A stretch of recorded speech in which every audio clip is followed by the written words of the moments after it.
Eu comecei o culto de hoje lendo Hebreus capítulo 1.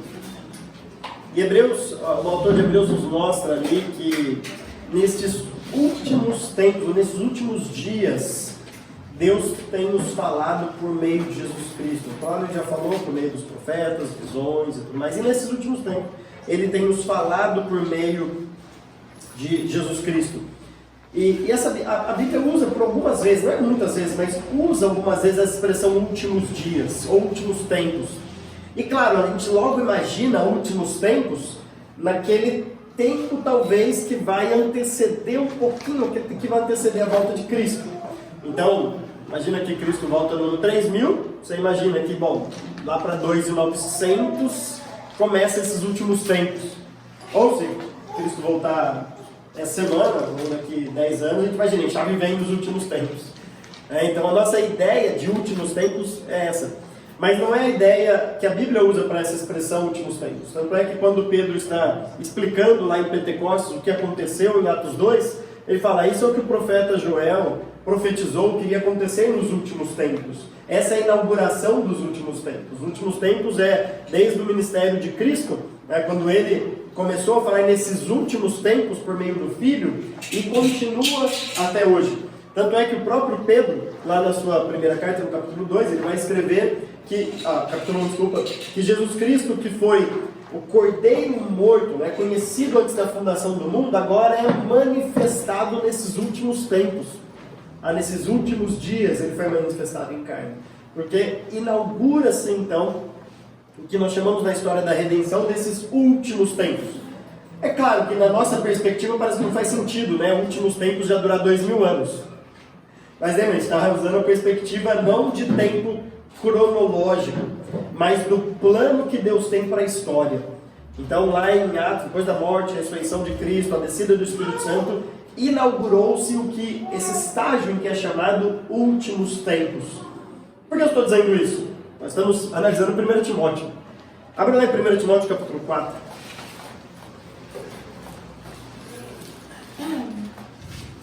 1 Timóteo capítulo 4. Paulo vai iniciar o parágrafo que nós vamos analisar neste culto, exatamente usando esta expressão nos últimos tempos. Então é necessário um entendimento, porque talvez você pense, bom, então hoje não tem, só vai ter nos últimos tempos. Na verdade a gente nem sabe se a gente está nos últimos tempos ou não. Se você tiver aquela ideia de que os últimos tempos é um pouquinho que antecede a volta de Cristo, e aí a gente tem que debater até quanto tempo seria isso, 10 anos é últimos, ou 100 anos, ou 50, enfim. Mas não, Paulo está dizendo a respeito da época que ele vivia e também da época em que nós vivemos. Então ele diz assim, eu vou ler para vocês, capítulo 4, versículo 1 até o versículo 8, que nós analisaremos no culto de hoje.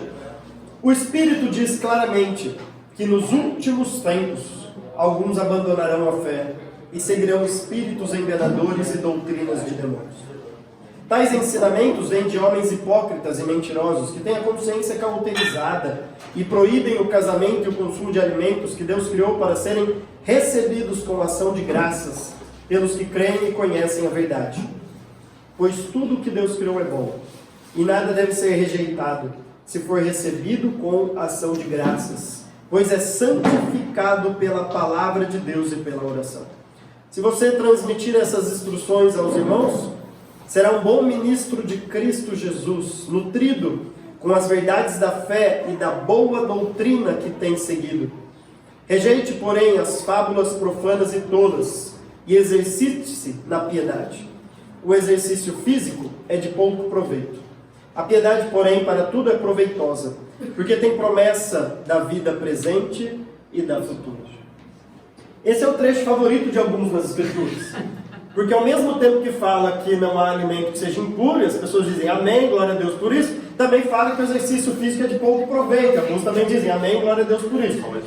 Mas não tem nada a ver com isso que você está pensando, o que Paulo está ensinando aqui nesse trecho. Calma. Eu vou explicar isso para vocês. O que Paulo está dizendo aqui é que nestes últimos tempos, ou seja, lembra da perspectiva de Deus a respeito da história da redenção, desde que Cristo veio, foi assunto ao céu, o Espírito Santo desceu, nessa inauguração dos últimos tempos. Na verdade isso já vem de antes, mas parece que Paulo está dizendo, agora ficou claro, evidente, que há dois modos de se viver nesta vida. Um nós podemos chamar de um modo impiedoso, um podemos chamar de modo piedoso. Algumas traduções da Bíblia que eu consultei gostam de prefaciar esse texto como a impiedade dos últimos tempos. Mas Paulo fala só coisa negativa aqui a respeito de impiedade. Paulo fala muita coisa positiva também do que nós devemos fazer ao não seguir a impiedade. Por isso que o título dessa mensagem hoje é a piedade dos últimos tempos e não a impiedade dos últimos tempos. Agora, Paulo inicia esse parágrafo então dizendo que o Espírito diz claramente que nos últimos tempos alguns abandonarão a fé e seguirão espíritos enganadores e doutrinas de demônios. Lembra que o grande propósito de Paulo aqui em 1 Timóteo, eu já disse isso na mensagem tanto introdutória e venho repetindo isso, é mostrar dos deveres da sã doutrina, mostrar que nós temos algumas responsabilidades, tanto em relação a guardar, a pregar essa sã doutrina, mas também de um modo de viver, que tem tudo a ver com piedade, que ele vai mostrar aqui, decorrente dessa sã doutrina que afirmamos crer. O que ele está dizendo aqui neste parágrafo é que alguns irão se afastar desta sã doutrina. É interessante que Paulo usa um tempo no futuro aqui, né? Talvez esse tempo futuro cause mais impressão na gente ainda de que, não, isso ainda não aconteceu. Isso vai acontecer, alguns se afastarão. Mas quando a gente olha não só para a nossa época, mas para toda a história da igreja, a gente percebe, peraí, parece que tem muita gente que já se afastou da fé. Parece que tem muita gente que já abandonou a fé. Inclusive gente que a gente nunca imaginava que um dia fosse abandonar a fé, um dia joga tudo para o alto e fala assim, quer saber, eu não creio mais nisso. Agora, Paulo talvez use o futuro para que Timóteo não se surpreenda caso em Éfeso isso aconteça. Como na verdade estava acontecendo. Lembra que ele disse lá no capítulo 1 de duas pessoas que ele teve que entregar para Satanás, Emineu e Alexandre. Eram pessoas que estavam provavelmente com ele lá no início da igreja, mas que em algum momento deturparam a sua crença. E por isso Paulo disse, olha, tive que entregar eles para Satanás. Eles não mais creem naquilo que nós cremos. Aliás, lá no texto de Atos 20, que eu usei no primeiro estudo, que serve como pano de fundo para 1 Timóteo, o próprio Paulo já alertou eles, vão surgir lobos ferozes que vão devorar e alguns de dentro de vocês mesmo abandonarão a fé. Ele já tinha alertado isso para Timóteo. O que ele está dizendo não é que isso só vai acontecer no futuro, ele está falando, Timóteo, não se surpreenda caso isso aconteça. Porque essa é a característica dos últimos tempos. Se você olhar lá na carta de 2 Timóteo, Paulo vai dizer claramente que nos últimos tempos os homens abandonarão a fé, deixarão de amar uns aos outros, enfim, toda aquela característica dos homens dos últimos tempos. Agora, há um movimento interessante aqui. Porque Paulo diz que alguns abandonarão a fé. O termo que ele usa aqui é se afastar. Esse termo é muito usado nas escrituras para o afastar físico mesmo, né? Quando alguém se afasta de outra pessoa. E depois ele diz que seguirão. O termo aqui é se aproximar. Então parece que algumas pessoas se afastarão dessa doutrina. E esse é o verbo principal ali. E depois vem um verbo que explica como que esse afastamento acontece. E esse afastamento acontece à medida que alguém se aproxima daquilo que não está nas Escrituras. Então todo mundo que começa a flertar com ensinamentos extra-bíblicos, aquilo que não está na Bíblia, começa naturalmente a se afastar dessa doutrina. É difícil conciliar essas duas coisas, na verdade é impossível. Há pessoas que quiseram fazer isso. Por exemplo, a história da igreja mostra claramente que pessoas quiseram juntar a filosofia grega com o cristianismo, e aí surgiu a escola de Alexandria e tantos malefícios que isso trouxe. A escola de Alexandria é a escola no início da igreja que interpretava a Bíblia de maneira alegórica, trazendo um monte de coisa que não estava na Bíblia, por causa da junção de algo que não está na Bíblia com aquilo que está na Bíblia. Hoje tem muita gente querendo olhar para Gênesis 1 e 2 e achar de alguma maneira o evolucionismo ali. Não, o evolucionismo está ali. É a junção de uma mensagem bíblica com uma mensagem não bíblica. Mas toda vez que você flerta com um ensinamento não bíblico, desde que a Bíblia fale sobre isso, porque tem muita coisa que a Bíblia não fala, desde que a Bíblia fale, mas se você flerta com algo que a Bíblia fala, mas que está sendo pregado ao contrário ali, automaticamente você se afasta das Escrituras. Então Paulo diz que nos últimos tempos alguns seguirão esse movimento. eles se afastarão da fé. Fé aqui usado, claro, não daquela crença que nós temos, mas do conjunto de doutrinas do cristianismo. Aquela crença é basicamente um sinônimo, porque ele está usando aqui na carta, de sã doutrina. Alguns vão se afastar dessa crença sadia, da fé, da sã doutrina. E vão seguir, agora olha que interessante, ele qualifica isso que não faz parte dessa doutrina como espíritos enganadores e doutrinas de demônios. Paulo pega muito pesado aqui. A gente imagina que Satanás e os demônios são contra qualquer tipo de lei, são meio assim liberais, são meio libertinos, tipo, você pode fazer o que você quiser e tudo mais. Mas o que Paulo está dizendo aqui é que eles têm sim doutrinas, eles têm crenças, parece que eles têm alguns valores de crença. E claro, né, que eles não vão fazer uma teologia sistemática dos demônios, como que os demônios criam. O que Paulo está dizendo aqui é que qualquer crença que se afaste das Escrituras, sendo que a Escritura afirma sobre isso, mas se você busca um entendimento naquilo, por exemplo, quem é o homem, quem é Deus, qual é o plano, o que vai acontecer no futuro, como começou todas as coisas, tudo isso que a Bíblia afirma, se a gente buscar alguma coisa dessas informações fora da Bíblia, Paulo chama isso de doutrina também, é a mesma palavrinha que ele usa para sã doutrina, mas é o oposto dessa doutrina, e o oposto dessa doutrina, Paulo é bem politicamente incorreto aqui. Porque hoje as pessoas diziam, não, Paulo, veja bem, tem aqueles que creem nada, mas tem alguém que crê, mas falar que é de demônio, muito pesado, né? Imagina, Paulo, isso não. Eu estou dizendo, se não é essa doutrina, é doutrina de demônio. Não tem meio termo. Não tem aquela doutrina de Deus, a doutrina de demônios, e aquilo que muita gente está no meio termo, falando assim, não, eu só quero viver a vida, me deixa em paz, eu não estou seguindo os demônios, mas também não quero seguir a Deus, eu só estou aqui. Paulo fala, não existe isso. Existe essa doutrina e existe a doutrina de demônios. Não há meio termo. Então as pessoas que dizem, eu não quero seguir a Deus, ou seja, eu não quero crer nessa doutrina, para Paulo, automaticamente elas já fizeram o movimento delas de se afastar dessa doutrina. Então Paulo olharia para uma pessoa dessa e diria claramente, você está seguindo doutrina de demônio. Paulo fala, alguns vão fazer isso, não se assuste, Timóteo. Alguns vão fazer esse movimento. Alguns abandonarão a fé e seguirão espíritos enganadores e doutrinas de demônios.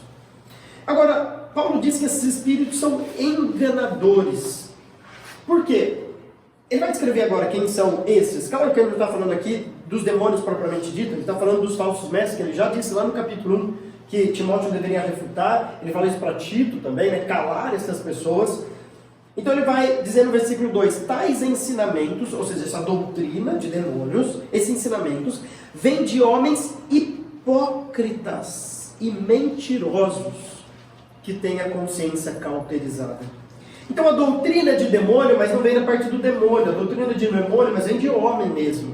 Não é um demônio que vai vir pregar aqui essa doutrina. São homens que se afastam dessa doutrina e que pregam isso. Agora, é interessante Paulo falar que eles são hipócritas. Porque o que é um hipócrita? Na época de Paulo, foi quando esse termo, né, que vem da cultura grega, foi cunhado.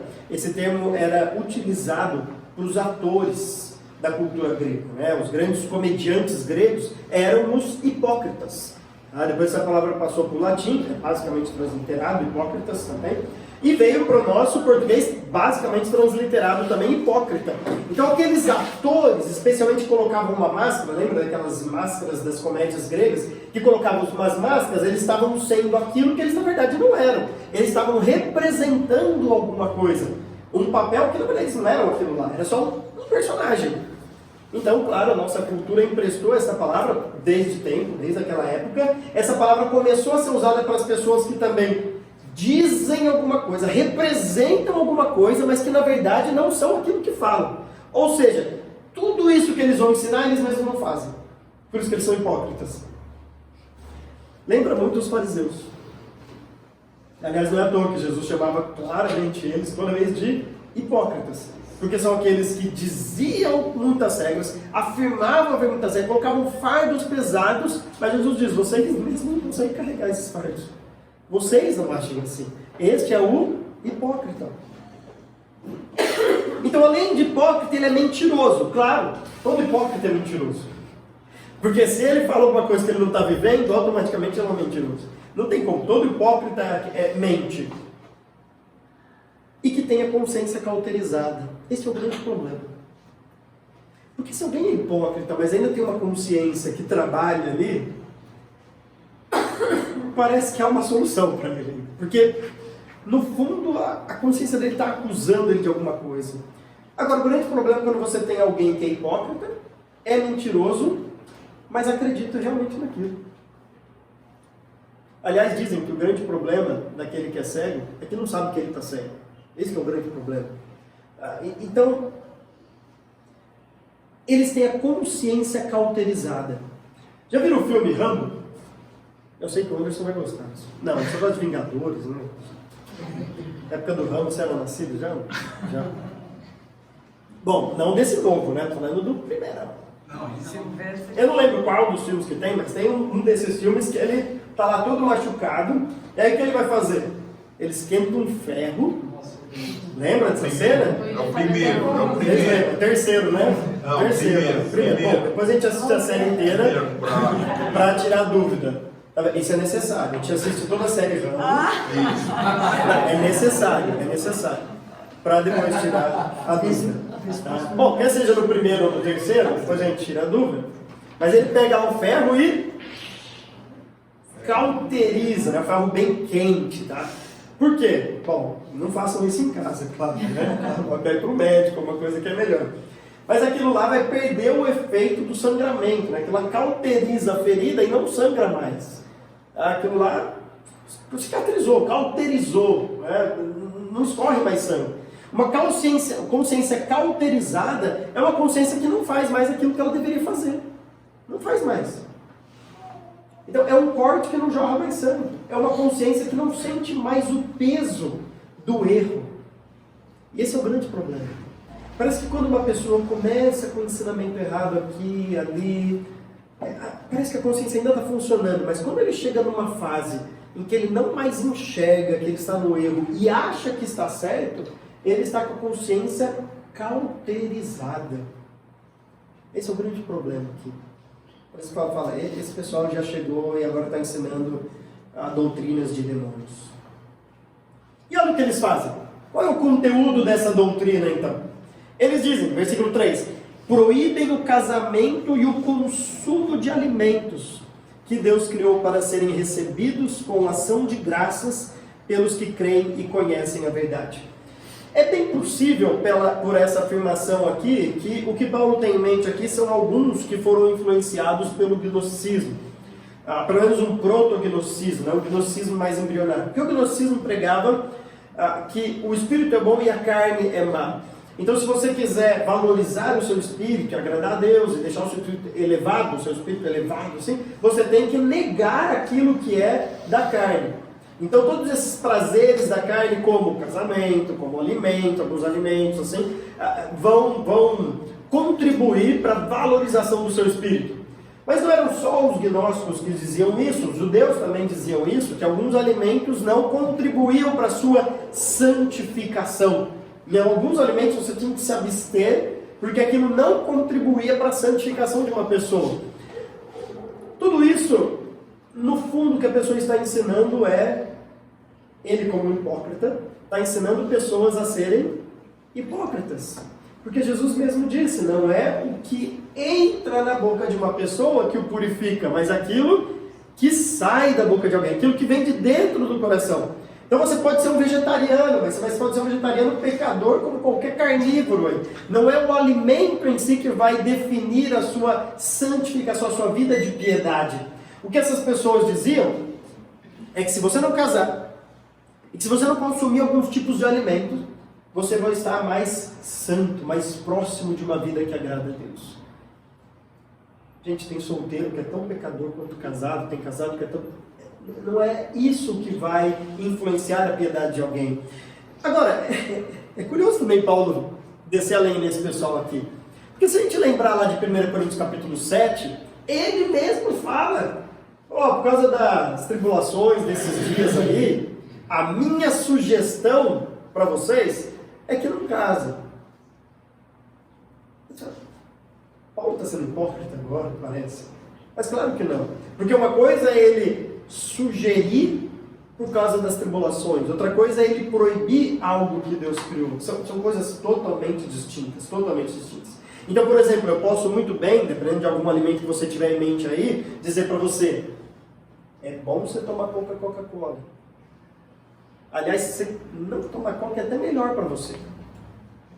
Outra coisa é proibir achando que o não tomar em si vai te deixar santo, só pelo fato de você não consumir um determinado tipo de alimento. Perceba a diferença. O que Paulo está dizendo ali é, por causa das tribulações desses dias, eu aconselho vocês a não casarem. A gente está sendo perseguido, você pode casar, no seu de não você morre. Então assim, não vai casar. Tá? Não é momento para isso. É isso que ele está dizendo em 1 Coríntios. Aqui ele está combatendo o pessoal que proíbe a primeira instituição divina, o casamento. Por isso que é uma doutrina de demônio. Porque é algo que vai no extremo oposto daquilo que Deus criou. Quando Deus criou todas as coisas, Ele cria um homem, uma mulher e cria um casamento, uma família. E vem essas pessoas e dizem que o casamento em si é pecado. Eles proíbem o casamento. E o consumo de alimentos, que Deus criou para serem recebidos com ação de graças pelos que creem e conhecem a verdade. Perceba o paralelismo que Paulo faz aqui no final desse versículo. Então, aqueles que creem naquilo que é errado, na doutrina de demônios, e por causa disso eles ensinam o que é errado, mas são hipócritas. Se eles são hipócritas, é provável que tinha alguns casados lá no meio, é provável que na particularidade, na intimidade, eles comiam aquilo que eles proibiam comer. É hipocrisia pura. É como a gente vê a Globo querendo fazer campanha para que a gente ajude as pessoas lá no Cresper. É pura hipocrisia, né? Fazer caridade com o dinheiro dos outros, não com o dinheiro deles, né? É pura hipocrisia. Fala assim, ajude, e ninguém ajuda lá, né? A gente sabe disso, né? Enfim, é algo que a pessoa não faz, mas que pede para todo mundo fazer. Contrapondo isso, Paulo fala que tem aqueles que creem. Claro que está embutido aqui a ideia de crer na sã doutrina. Porque se aquelas outras pessoas criam na doutrina de demônios, estes que creem na sã doutrina e conhecem a verdade. Então agora Paulo vai contrastar com a verdade de Deus, o que essas pessoas ensinam. Então ele diz no versículo 4, pois tudo o que Deus criou é bom, e nada deve ser rejeitado. Amém, Dudu? Amém, né? Tudo que Deus criou é bom, e nada deve ser rejeitado, se for recebido com ação de graças, pois é santificado pela palavra de Deus e pela oração. Agora, a gente tem que entender o texto dentro do seu contexto. Claro que Paulo está dizendo, quando ele diz que tudo que Deus criou é bom, obviamente, tudo aquilo que Deus criou, ele disse, ficou tudo muito bom, a gente não tem dúvida disso que tudo que Deus criou é bom. E quando ele diz, nada deve ser rejeitado, claro que a gente tem que olhar para o contexto. O que Paulo está dizendo aqui é casamento e alimento. Entre casamento e alimento, nada deve ser rejeitado, porque não é isso que santifica uma pessoa. Não é uma lei, uma proibição dizendo, esse tipo de alimento você não pode comer. Antes tinha. Se você fosse um judeu, nascido lá na antiga dispensação, de fato você ia ter algumas regras alimentícias, alguma coisa que você não podia mais comer. Não mais agora. O próprio Jesus disse, não é o que entra na boca de uma pessoa. E aí aquele texto, se vocês derem uma olhada, fala assim, e com isso Jesus declarou todos os alimentos puros para o homem. Jesus está mudando este conceito do judaísmo e dizendo que agora há uma nova maneira de enxergar isso. Então, quando está falando que nada deve ser rejeitado, não é nada de nada mesmo, mas é nada do que ele está dizendo aqui. Então, se alguém oferecer alguma coisa ilícita para você, rejeite, claro. Não vai dizer assim, bom, nada deve ser rejeitado, daqui é uma droga então. Não, rejeite aquilo, claro que você vai rejeitar. O que ele está dizendo é casamento e comida. Agora, desde que, aí tem um parênteses, se for recebido com ação de graças, pois é santificado. Então você não pode ir para uma churrascaria e dizer assim, depois da pregação do Rafael, então agora desce tudo quanto é tipo de carne, dá naquele rodízio de pizza, daí você sai de lá e ainda vai na sorveteria, e aí se der ainda você vai tomar um café. Calma, nada deve ser rejeitado, mas se for recebido com ação de graças, de modo santo. Okay? Então, tudo é bom, desde que a gente saiba glorificar a Deus com aquilo. É o que Paulo escreve lá em 1 Coríntios capítulo 10, versículo 31. Quer vocês comam, quer vocês bebam, quer vocês façam qualquer outra coisa, façam isso para a glória de Deus. Agora, é interessante que ele diz, é santificado pela palavra de Deus e pela oração. Como assim? A gente pega a palavra de Deus e coloca em cima do alimento. Ou tem muita gente que acha que esse é o versículo que obriga a gente a orar antes de uma refeição, né? E orando antes de uma refeição, parece que aquela comida agora está santificada e eu posso comer, né? E se alguém comer antes da oração, fala assim, opa, isso aqui não está santificado. Né? O interessante é que a entrada, ninguém fala isso, não é uma bebida antes, né? Você está bebendo, comendo entrada, mas quando põe o prato principal, então, opa, você não orou antes de comer o prato principal. Eu falo, mas e a entrada e a bebida? Aquilo lá não precisa ser santificado, né? Mas aqui precisa. Não é essas regrinhas que Paulo está querendo dizer aqui, não é isso. O que ele está dizendo aqui, a palavra nos mostra que isso é permitido. É santificado pela palavra. Paulo está dizendo, não é santificado porque eu estou falando para vocês que pode. É santificado porque a própria palavra diz isso. Deus está falando para a gente que é bom. O que Ele criou é bom, a gente pode receber. E a oração é o meio que eu expresso isso, as verdades das Escrituras. Não é assim, Deus pensou nesse alimento, pronto, agora está santificado. Mas é o meio que eu expresso, Deus, isso que eu criou é bom. Eu tenho que receber isso com gratidão, com ação de graças, de modo santo. Eu expresso aquilo que a palavra diz na minha oração. Por isso que aquilo que Deus criou é santificado por meio da palavra e da oração. Então essa é a impiedade dos últimos dias, as pessoas que proíbem, que criam regrinhas, são hipócritas, mentirosos. Paulo está combatendo essas pessoas com a verdade de Deus que vem da palavra e que é expressa por meio de uma oração. Agora ele vai, depois de confrontar isso, contrastar com a piedade que ele queria de Timóteo. Então ele diz assim, versículo 6, para Timóteo: se você transmitir essas instruções aos irmãos, será um bom ministro de Cristo Jesus, nutrido com as verdades da fé e da boa doutrina que tem seguido. Rejeite, porém, as fábulas profanas e tolas e exercite-se na piedade. Paulo é quase cômico aqui. Porque você percebeu, ele acabou de falar que o alimento, né, é bom, ele está falando de comida, e aí ele usa um termo relacionado à comida de maneira metafórica.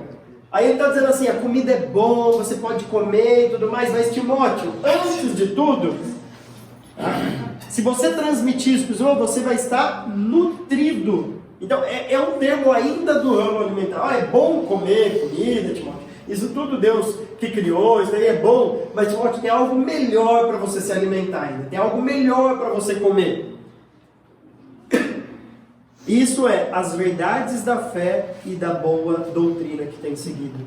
Então, se aquelas pessoas estavam rejeitando a fé, abandonando a fé, Paulo fala, Timóteo, você tem que estar nutrido com esta fé, nutrido com esta verdade. Se alimente desta verdade acima do alimento do corpo. Ou seja, estabeleça as prioridades corretas. Daqui a pouco ele vai fazer isso outra vez com exercício. Tá? Esse paralelo que ele faz. Timóteo, o alimento é bom, mas se ficar só alimentando o corpo, esquecer de alimentar o espírito com a palavra, com a oração, nutrido com isso, mano, que adianta? Você vai estar bem alimentado, mas vai ser um grande pecador satisfeito. Então, ele fala, nutrido com as verdades da fé e da boa doutrina que tem seguido. Agora, do mesmo jeito que há um movimento ali no começo, há um movimento aqui também, mas é um movimento contrário. Então, antes eles se afastavam dessa doutrina e se aproximavam daquilo que Paulo chama da doutrina dos demônios. Agora, Paulo fala o contrário. Fala, Timóteo, esteja nutrido com as verdades da fé e rejeite as fábulas profanas e tolas. Essa palavra tola, talvez na sua versão, está de velhas caducas. Não quer dizer que tem algumas velhinhas ali que escreviam fábulas, né? Não é essa ideia. Mas é uma expressão usada naquela época para tudo aquilo que era inútil, que era tolo. Então era de velhas caducas, era a expressão que eles usavam. Então, por isso que a NVI já traduziu como tolas. Então rejeite essas fábulas que são como fábulas de velhas caducas, ou seja, tolas, sem sentido. Era uma expressão que era usada ali. E essas fábulas são profanas. Então Paulo não tem em mente fábulas boas. Por que não fábulas boas? Paulo tem em mente aqui fábulas oriundas da doutrina de demônio.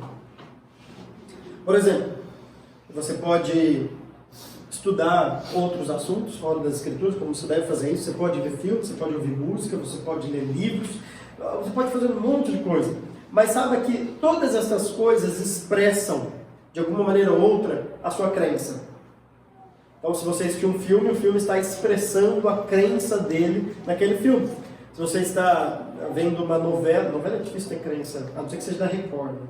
Mas novela da Globo é praticamente sempre a mesma crença, né? Mas se você está ouvindo uma música, tem lá a crença do escritor naquela música.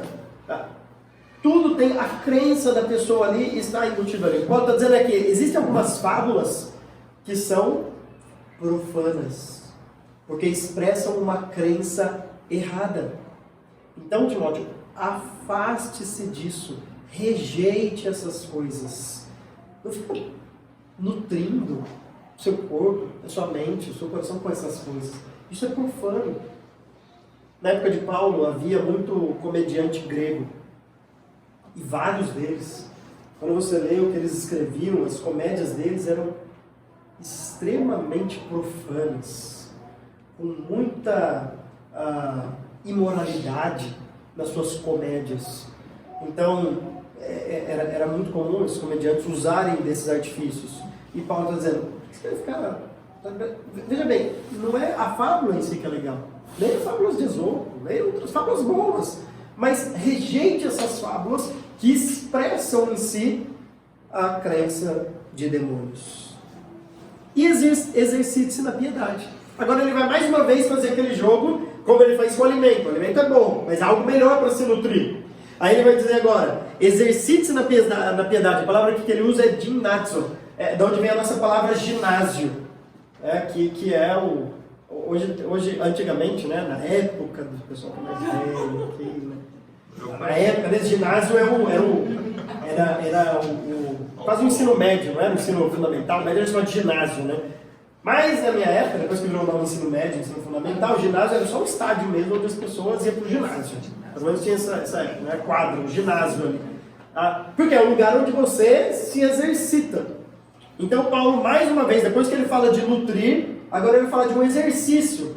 Ele fala, mas faça o exercício correto, aquele que realmente vale a pena. Ele não está rejeitando o exercício físico. Olha o que ele diz. O exercício físico é de pouco proveito. Não é que não tem proveito. Tem proveito sim. Aliás, deixa eu fazer um parênteses. Se você não faz um exercício físico, eu vou te incentivar muito a fazer um exercício físico, porque nós devemos ter uma vida equilibrada, que também cuida dessa carcaça que Deus nos deu. Aliás, essa carcaça é templo do Espírito Santo. Então, assim, deixa uma carcaça boa. Né? Não vai chegar lá com 50 anos e já estou toda acabada e tal. Não. Exercício é bom. Paulo não fala assim que o exercício não tem proveito. Ele fala, é de pouco proveito. Se você for comparar com a piedade. Então ele continua. A piedade, porém, para tudo é proveitosa. Agora, por que o exercício físico é de pouco proveito e a piedade é tudo proveitosa? Porque ele tem uma perspectiva de tempo aqui. No finalzinho do versículo diz, porque tem promessa da vida presente e da futura. Exercício físico é bom. Dieta é boa. Ter cuidado do seu corpo é bom. É bom. É muito bom. Mas a Bíblia não fala que você vai levar essas coisas para lá. Não vai ser o corpo vai ser transformado. Então, se eu for gordinho ou magro aqui, vai ser transformado do mesmo jeito. Não quer dizer que não é bom, mas é bom para essa vida. Você vai ver bem aqui.